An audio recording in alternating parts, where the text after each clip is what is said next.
What and who you are. A new and important question is already coming into people's consciousness. Who are you, really, behind the facade you present to the world? What does it take to be real? It is this question of who you really are which is answered on every level of your being within these pages. And if you can accept as your own guidelines for daily living all that I understood during my 6 weeks desert experience, you too will eventually become whole and real, even as I became whole and real before I commenced my ministry of healing and teaching. Since there are few people in the world who would regard themselves as whole at this present time, you must surely recognize that there is the most urgent necessity for me to intrude into your minds to lead you into a new way of thought and feeling. Such a change in consciousness will bring you into divine harmony with reality and better living conditions and security. To be able to do this work of reconstruction within your consciousness, I must first impress on your minds, and you must accept, there was much that I taught in Palestine which men were not yet ready to receive. Significantly, it has never been publicly questioned why there is no record of my early life as a young man. What was the true reason for such an all-important omission?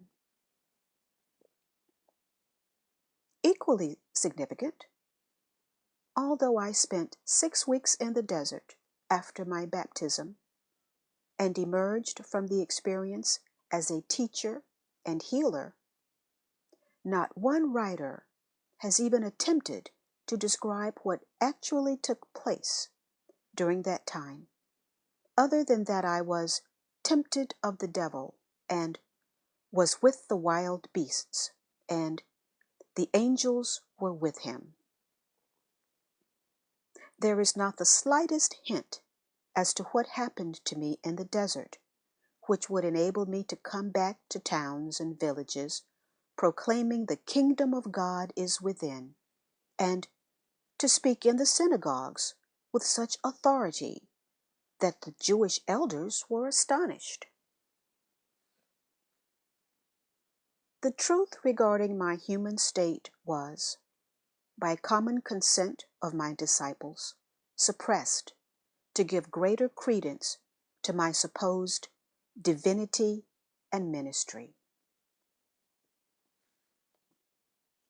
According to the Gospels, it was said of me that I was the only Son of God. Why, then, did I frequently refer to myself as the Son of Man? I specifically made these statements to counteract the prevalent beliefs in my divinity and to impress on people's minds that I was of the same physical origins as themselves. I intended them to understand that what I could do, they could also do, if they only had my knowledge and followed my instructions for right thinking and right action. So many myths have arisen around my earthly person and my spiritual consciousness that it is time to be rid of them as completely as possible, since they are preventing people from evolving spiritually. You, who have been indoctrinated with religious teachings, must try to understand that when describing my life, my disciple gospelers related only what they personally remembered, which fully supported their account of my supernatural activities. They also included much that had been spoken of me by others during the 30-odd years following my death. After such a lapse of time and inevitable embroidery of truth, how could they possibly write an authoritative biography of me and of what really happened, or properly explain my true spiritual perceptions, which gave birth to my words and miracles? Only one person can write from this standpoint, and that is myself.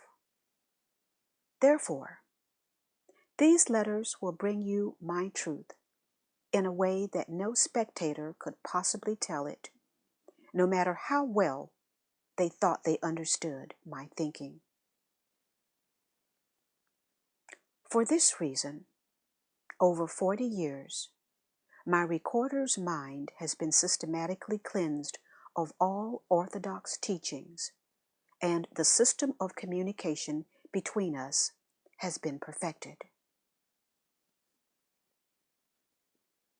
If my truth expressed in these letters differs from much written in your New Testament, is it to be wondered at or rejected for that reason?